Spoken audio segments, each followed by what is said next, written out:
Baik, bismillahirrahmanirrahim. Assalamualaikum warahmatullahi wabarakatuh. Selamat Waalaikumsalam. pagi, Sobat Desa. Salam sejahtera ya untuk kita semua. Desa Apps UGM kembali mempersembahkan Bincang Desa atau Bisa edisi ke-40 dengan tema Pencegahan dan Penanganan Penyakit Mulut dan Kuku atau PMK pada Hewan Ternak. Materi ini akan dibawakan oleh Prof. DRH Erwasito MSc PhD dan juga Bapak DRH Harimurti Nuraji. Baik, terima kasih pada Sobat Desa yang telah hadir dalam acara Bincang Desa ke-40 dengan tema Pencegahan dan Penanganan Penyakit Mulut dan Kuku atau PMK pada Hewan Ternak yang diselenggarakan oleh Desa Apps UGM. Acara Bincang Desa ke-40 ini didukung oleh Kagama.co sebagai media partner. Saya ucapkan selamat bergabung kepada Sobat Desa yang datang dari berbagai latar belakang, yaitu akademisi, ASN, petani, wira swasta, mahasiswa, PPL, dan masyarakat umum dari Aceh hingga Papua. Terima kasih atas antusiasme Sobat Desa semua, dan terima kasih telah meluangkan pagi yang sangat berfaedah ini, dan semoga Sobat Desa tetap semangat ya sampai akhir nanti. Baik, perkenalkan, saya Faisal Ahmad Zakwan selaku moderator yang akan membimbing acara dari pagi hingga siang hari nanti. Baik, Bincang Desa atau Bisa merupakan rangkaian acara webinar dan pelatihan online yang diprakarsai oleh Desa Apps, Digital Extension Society for Agriculture Application UGM. Sebagai informasi pada Sobat Desa, bahwa hingga hari ini, Sobat Desa telah terselenggara sebanyak 45 seri dan telah diikuti oleh lebih dari 13.500 Sobat Desa di seluruh Indonesia. Wah, luar biasa ya Sobat Desa. Dan Bincang Desa ini selalu hadir dengan tagline, pasti bisa dengan bisa. Baik, Bincang Desa kali ini akan membahas seputar pencegahan dan penanganan penyakit mulut dan kuku atau PMK pada hewan ternak. Penyakit mulut dan kuku atau foot mouth disease mulai mewabah di berbagai daerah di Indonesia sejak akhir April 2022. Penyakit ini menyerang hewan ternak, khususnya ruminansia berkuku genap, misalnya seperti kambing, sapi, domba, dan juga kerbau. Penyakit ini tergolong penyakit non-zoonosis yang artinya tidak dapat berpindah dari hewan ke manusia. Penyakit mulut dan kuku dapat menyebar melalui berbagai cara, yaitu kontak langsung antara hewan yang sehat dengan hewan yang terjangkit, serta dapat juga melalui droplet, leleran hidung, serpihan kulit, penyebaran melalui angin, penyebaran melalui pakan yang terkontaminasi virus, dan penyebaran melalui manusia. Potensi kerugian ekonomi yang ditimbulkan oleh PMK ini tidak hanya pada peternak yang mengalami penurunan produktivitas hingga kehilangan hasil, namun juga dapat berdampak secara nasional seperti itu. Mengingat besarnya potensi kerugian ekonomi yang dapat ditimbulkan oleh merebaknya PMK ini, maka sangat perlu upaya edukasi kepada masyarakat tentang upaya pencegahan dan penanganannya. Baik, untuk mengupas mengenai pencegahan dan juga penanganan penyakit mulut dan kuku ini, Bincang Desa kali ini menghadirkan dua narasumber yang ahli di bidang teknologi pengolahan daging dan juga praktisi bisnis yang berpengalaman dalam mengembangkan usaha produk olahan daging. Yang pertama yaitu ada Profesor DRH Erwarsito MSc PhD. Beliau merupakan dosen ilmu penyakit dalam dan nutrisi klinik di Fakultas Kedokteran Hewan Universitas Gadjah Mada. Beliau juga menempuh studi S1 hingga S3-nya di FKH UGM dan juga melanjutkan studinya di Michigan State University untuk gelar MSc dan PhD-nya. Kita coba sapa terlebih dahulu. Selamat pagi Prof. Wasito. Oke, ya, terima kasih. Assalamualaikum warahmatullahi wabarakatuh. Baik, saya bacakan untuk pembicara yang kedua, yaitu ada Bapak DRH Harimurti Nuraji. Beliau merupakan peneliti Pusat Riset Veteriner Indonesia sekaligus owner dari Gold Food. Beliau menempuh studi di Fakultas Kedokteran Hewan UGM dan juga melanjutkan studinya di University of Queensland, Australia. Saya coba sapa dulu untuk Pak Harimurti. Selamat pagi Pak Harimurti. Selamat pagi Mas, selamat pagi Prof. Assalamualaikum warahmatullahi wabarakatuh. Waalaikumsalam warahmatullahi wabarakatuh. Ya Mas, kebetulan alhamdulillah ini bisa bersua kembali di sini, bisa diundang pada kesempatan kali ini untuk diskusi apa apalagi ketemu dengan senior saya dan juga guru saya ini Prof. Wasito ini. Jangan begitu. Luar biasa sekali, nggih. Iya. Sangat bangga saya punya mantan murid yang top sekarang. Ini luar biasa dulu saya bimbingan beliau ini Prof. Wasito. Nah, kebetulan ini bergabung di sini dan sama dengan Pak Wasito, saya tidak memiliki grup, Pak. Jadi sepertinya mungkin saya sudah diingatkan tadi ya untuk biodata, tetapi yang jelas sama seperti Prof. Wasito, kebetulan saya juga peneliti riset di Pusat Riset Veteriner di Badan Riset dan Inovasi Nasional. Jadi ini kesempatan yang luar biasa untuk bergabung berdiskusi pada kesempatan kali ini, apalagi bertemu dengan senior saya. Baik, itu Mas, kembali lagi. Baik, matur nuwun nggih Prof. Wasito dan juga Pak Harimurti. Baik, untuk tanpa perlu berlama-lama lagi, kita langsung masuk ke sesi yang pertama nggih. Yang pertama bersama Prof. Wasito yang akan berbagi seputar pengetahuan mengenai PMK yang meliputi gejala, penyebab, dan virus RNA secara umum. Nah, untuk sesi pertama ini pada Prof. Wasito waktu 20 menit, saya silakan. Monggo, Prof. Assalamualaikum warahmatullahi wabarakatuh. Waalaikumsalam. Yang saya hormati dan berbahagia Sobat Desa yang ada di seluruh Indonesia dan yang ada di seluruh dunia. Kemudian para pemirsa yang saya hormati dan terhormat, saya berterima kasih sekali semuanya banyak yang bisa hadir dan saya diberi kesempatan untuk bisa nanti berdiskusi dengan Ibu dan Bapak-Bapak sekalian. Sebenarnya saya itu berkeinginan ya, paling tidak peternakan yang ada di Indonesia itu seperti yang ada di Selandia Baru lah, minimal kira-kira begitu.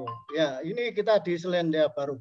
Orangnya gede dhuwur, gagah-gagah begini karena protein hewaninya sempurna. Ya, 4 sehat, 5 sempurna. Sangat sempurna. Lalu kalau kita di Indonesia ini bagaimana? Apalagi ada penyakit mulut dan kuku.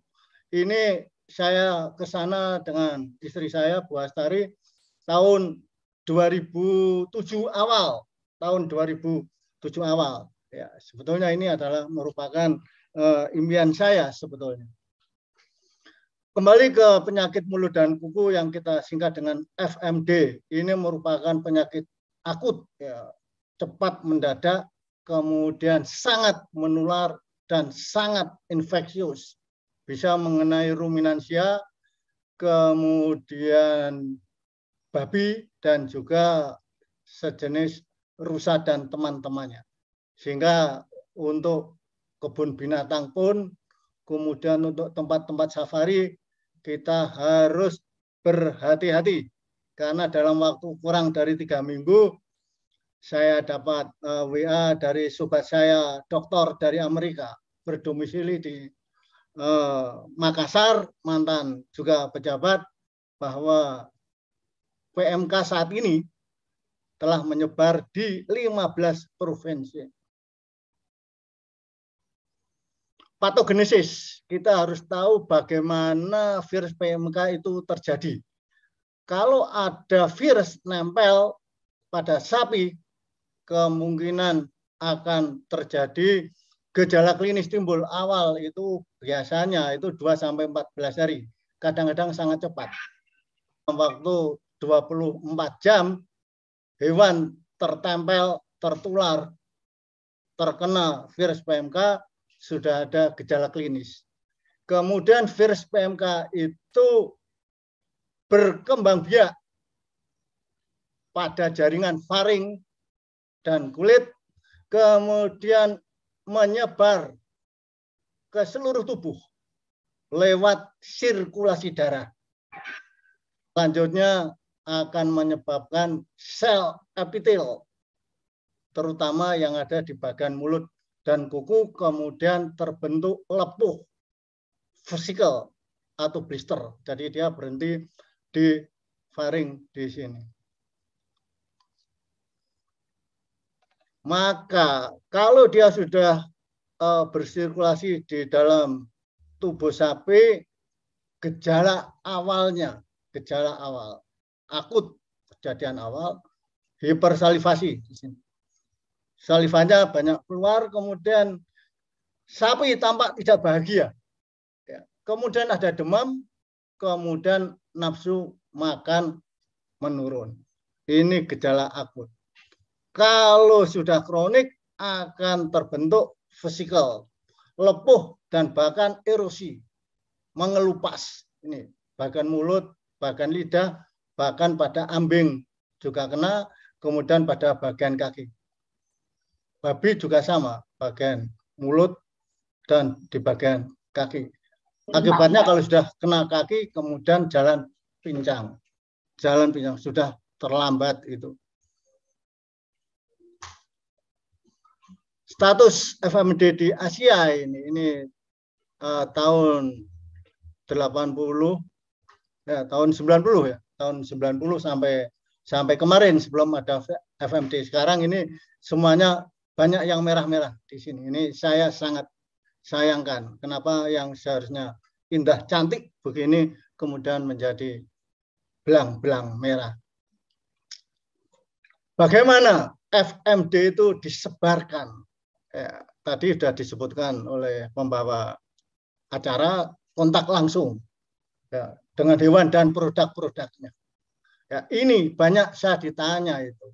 Ya, kemarin-kemarin diskusi bagaimana kalau itu makanan yang dikalengkan, kemudian dari susu bubuk dan sebagainya. Kalau itu berasal dari daerah endemis ya, atau itu tidak boleh sama sekali. Ya, meskipun sudah diapakan. Nanti kita jelaskan di sana. Kemudian kontak tidak langsung ya, melalui susu, melalui sperma, melalui air lidah, melalui cairan ekskresi urin dan feses. Nah, ini banyak hal yang nanti mungkin oleh murid saya, ya, dulu mantan murid saya sangat bangga itu kalau ada murid saya bisa melebihi saya. Ya. Beliau sudah melebihi saya itu ya. Kemudian faktor mekanis, ya, manusia, udah apa saja yang bergerak lah. Nanti akan kita bahas satu-satu. Kemudian udara, kemudian air. Ya. Tadi malam saya dapat WA juga. Bagaimana kita bisa berkompromi, ya, duduk baik-baik dengan FMD. Nanti akan saya jelaskan. Ini lalat ini kebetulan saya teliti dengan Amerika ini sampai detik ini. Jadi sudah 40 tahun itu kita bersama dengan Profesor Moss. Ini pendiri Pusat Veterinaria Farma, ya, bersama Profesor Tanjung. Nah, ini 11 kali saya undang ke Indonesia beliau ini. Kemudian itu setelah itu kita bekerja lalat. Ini dengan Dr. K. Schiffer. Nah, kalau ini sampai sekarang mulai tahun 88 mungkin 40 tahun lebih. Ya, kemudian ini 6 tahun menghasilkan S3 masalah lalat. Dan lalat terbukti pada virus corona ya. Ini saya tidak teliti pada PMK, tapi PMK corona virus ya, sama itu dengan termasuk dengan COVID-19. Jadi lalat ini ada kemungkinan sebagai vektor. Ya, nanti bagaimana saya teliti kita bisa lihat. Bagaimana risiko pada manusia ini ya, risikonya pada manusia ya. Itu banyak itu tulisan-tulisan mana-mana mengatakan tidak zoonosis, Kalau saya sebagai akademisi dalam presentasi ini akan omong apa adanya. Ya, saya tidak punya maksud apa-apa, tapi ini demi rakyat, semua demi rakyat. Ya, yang perlu saya jelaskan, 1834, 3 orang dokter hewan minum air susu segar, tidak dimasak, terinfeksi, terkontaminasi, sakit PMK. Ya. Ini di mana? Kalau melihat artikelnya ini bahasa Jerman, ya mungkin di Jerman, saya tidak tahu persis, karena saya dig up terus ini susah ketemunya. Jadi pernah menular pada manusia 1834. 1966 dilaporkan kejadian terakhir di Inggris dan sekitarnya, Scotland, Wales, kemudian mungkin di mana Irlandia Utara misalnya. Ya, ini 67, ini Foot and Mouth Disease in Man. Ini jurnalnya jelas. Ya. Ada pada manusia. 66 dan 34. Sekarang masalahnya di Indonesia bagaimana? Di Indonesia baru ada sekarang. Belum tahu ada pada manusia apa tidak. Moga-moga tidak ada pada manusia. Tapi kemungkinan itu ada. Karena apa? Serotipenya yang mengenai manusia itu ya yang ada pada sapi. Ada 7 serotipe minimal. Ya, ada 7 serotipe dan di antara serotipe itu ada yang menular pada manusia. How do you control FMD? Karantina, membatasi pergerakan. Kalau di daerah yang terkena ditutup. Kemudian disinfektansia. Ini saya lihat itu di TV di mana-mana itu disemprot-semprot begitu. Saya tidak tahu persis disinfektansia itu dari disinfektansia sisa-sisa dari COVID atau betul-betul disinfektansia yang digunakan untuk FMD. Karena syaratnya itu pH kurang dari 4 atau kurang dari 6. pH asam, pH basa, kurang atau lebih dari 9 atau lebih atau di atas 11. Ya, sehingga jangan sampai terjadi informasi di WA di mana saja itu baik dari pejabat pemerintah terutama jangan sampai memberikan informasi-informasi yang menurut saya itu kurang tepat. Kemudian hewan yang sakit atau pernah kontak dengan hewan yang sakit itu dimatikan, di etanasi, kemudian insinerator. Ya, bisa juga dikubur dan sebagainya, tapi saya mencoba marilah setelah kita merdeka 75 tahun, perhatikan masalah kesehatan hewan. Insinerator, UGM punya insinerator, tapi terbatas untuk UGM, terutama di Fakultas Kedokteran Hewan. Jadi kita mari mulai maju, setapak demi setapak, seperti yang terjadi di Selandia Baru. Bagaimana mencegah apa saja yang bergerak itu jangan sampai masuk, mendekati saja tidak boleh ke daerah wabah yang tertular. Ini dari riset saya, kami bukan saya. Ya. Lalat ini membawa virus RNA. Ya. FMD itu virus RNA dan bahkan lebih gila lagi untuk hewan. Karena tidak mempunyai envelope. Ya.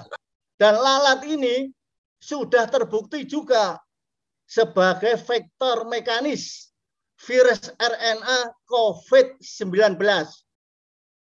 Ya, itu riset orang lain. Tapi riset kami itu sampai kita sequencing, sampai kita filogenetik, dan lalat ini terbukti membawa, setelah kita kawinkan, membawa virus RNA flu burung yang antigen yang nempel pada reseptor sel space itu mendekati galur Indonesia flu burung, sedangkan kalau masuk kemudian replikasi nukleoproteinnya ini adalah mendekati dengan yang ada pada Hong Kong, Korea, dan galur Vietnam Selatan. Ya. Ini masih kita teliti sampai detik ini. Sampai detik ini saya masih meneliti. Kemudian vaksin. Ya, untuk virus RNA itu banyak yang mudah berubah.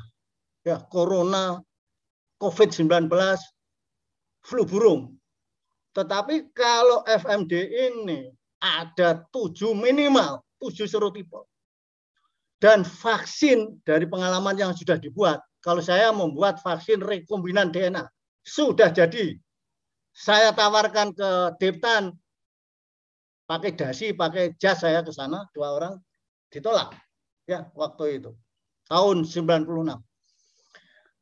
Maka untuk vaksin FMD ya, itu pada umumnya tidak bisa melindungi dengan virus MND di lapangan yang berbeda dengan seed virus atau bahan virus yang dibuat untuk vaksin. Ya. Padahal seharusnya seed virus vaksin itu supaya melindungi harus sama dengan isolat vaksin yang bersirkulasi di lapangan yang mewabah. Ya, dan yang saya lihat saat ini diagnosanya itu hanya pelencok-pelencok sporadis. Ya. Padahal bisa berbeda-beda itu antara Gresik dan macam-macam itu. Ya, sehingga tidak aneh. Tadi malam saya dapat WA itu 15 provinsi, ya. Paling tidak 10 provinsi dalam waktu yang sangat singkat. Ya.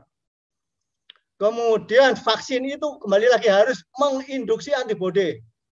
Tetapi tidak hanya begini, harus mampu melindungi. Ya, kemudian tidak menyebabkan mortalitas dan morbiditas. Dan tidak juga menyebabkan efek negatif. Dan juga harus bisa melindungi kalau bisa. Hampir semua atau semua serotipe FMD. Padahal tidak bisa. Satu-satu coba bayangkan. Ya. Nah, kalau yang diisolasi, yang diidentifikasi di isolasi 1, kemudian virusnya macam-macam, dibuat vaksin satu macam, kemudian disuntikkan ke seluruh Indonesia, bubar. Peternakan sapi, kambing, domba, bubar. Ya. Dan yang lain adalah vaksin itu hanya mematikan virus yang ada di dalam sirkulasi darah. Diingat, itu harus diingat. Kenapa? Karena virus FMD itu berhenti ada di dalam sel, di dalam sitoplasma. Antibodi, obat, dan sebagainya tidak bisa menembus pori membran pembuluh darah, sehingga tidak masuk ke sana. Karena itu vaksin itu harus hanya diberikan pada hewan yang sehat, titik.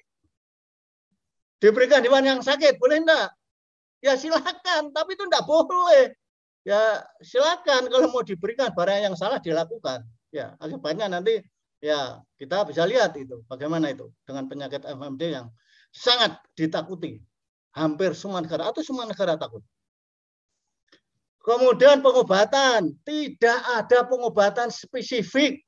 Ya, itu leaflet-leaflet, flyer-flyer yang dibuat ya oleh asosiasi, oleh Deptan atau siapa saja kalau ada, tolong itu jangan sampai terjadi ya kesalahpahaman pada masyarakat. Kasihan masyarakat itu. Antibiotik ini hanya untuk mematikan bakteri sekunder. Titik.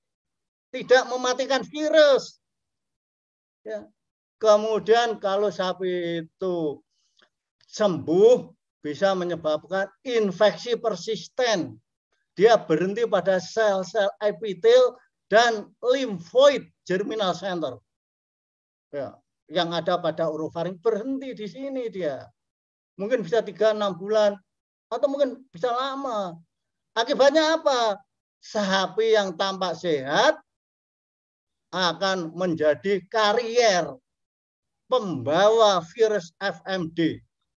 Bisa 3-6 bulan atau mungkin lebih. Dan diingat, Indonesia itu ada kerbau juga. Coba dicek itu kerbau-kerbau yang kemungkinan besar akan berperan sebagai karier. Ya, kalau di Inggris, ya wajib dipotong, masukkan di insinerator untuk hewan yang sakit atau untuk hewan yang kontak dengan yang sakit, kemudian diberi ganti rugi, dana tanggap darurat. Ya, sekarang ini banyak yang masuk WA ke tempat saya, sapi dipegang-pegang nanti dilihat, katanya tidak punya dana, masker saja tidak bisa beli, sarung tangan tidak bisa beli. Kita lihat nanti. Nah, ini virus ini intraseluler, RNA virus. Kemudian yang kita kerjakan di Amerika intraseluler. Ya. Ini yang menyebabkan beberapa produk Indonesia dikirim ke luar negeri ditolak. Katanya di dalam negeri diuji negatif, tapi di luar negeri diuji positif. Ya, kemudian minta bantuan saya gimana ini memecahkan. Ya, karena virus, kalau virus FMD itu virusnya sitopatik, ya, merusak sel. Ya, meskipun demikian harus kita buktikan virusnya itu apa, meskipun sitopatik, maka harus dengan cara IPMA, immunoperoxidase monolayer acid. Tahun 96 kita sudah establish bisa diagnosa penyakit ini. RNA yang ada di dalam sel. Tahun 96 di Australia, saya diberitahu oleh broker orang Australia, hanya ada di James Cook University yang bisa diagnosa immunoperoxidase monolayer acid. Kemudian kalau diberi makan vitamin, protein dan sebagainya itu dimakan virusnya. Ya, jangan salah kaprah, banyak disediakan obat, banyak disediakan vitamin, protein dan sebagainya itu salah kaprah itu. Ya, itu hanya supportive treatment. Jadi uang dibuang-buang percuma itu menurut saya. Karena virus itu makan untuk replikasi. Isinya adalah asam amino, B1, B6, asam folat dan mineral. Ya. Ini saya dapatkan saya waktu diajar oleh Profesor Howard Disto. Ya. Kebetulan itu profesornya Bu Astari. Bu Astari itu S2 S3-nya adalah clinical nutrition. Jago klinik itu boleh dilihat di transkripnya dan yang dikerjakan. Ya, enggak main-main itu. Ngambil biokimia berapa. Ya. Kemudian ini jangan sampai terjadi salah kaprah. Saya mohon maaf apa adanya. Ini juga begitu. Ini virusnya ini pada domba, virus RNA pada domba. Ya, ini masuk di dalam sitoplasma dan nukleus. Kita publikasi barusan saja terbit Q1 Veterinary World. Dan ini Dr. David luar biasa. Ini dengan sahabatnya dia S3. Dua-dua ini mahasiswa S3 bimbingannya Bu Astari yang insya Allah nanti akan mengerjakan virus RNA. Ini Dr. David ini yang jago masalah sapi, kambing, domba, AI dan sebagainya. Ya, jagonya. Ini sampel dari dia. Ini kambing-kambingnya dia. Jadi bisa begitu. Lain kalau bakteria itu adalah ekstraseluler, sehingga ada terminologi kalau penyakit bakteria itu disebut feed a fever. Kalau virus adalah staph cold. Ya, kalau penyakitnya bakteri kasih makan yang banyak, nanti akan terjadi kompetisi. Ya, kalau terus-menerus nutrisi bagus, bakterinya kalah. Tapi kalau hanya sekali dua kali, bakterinya yang menang. Ya, jadi ya kemudian dari aspek nutrisi, kalau hewan itu sudah sakit, maka akan terjadi namanya hyaline degeneration atau parenchymatous degeneration.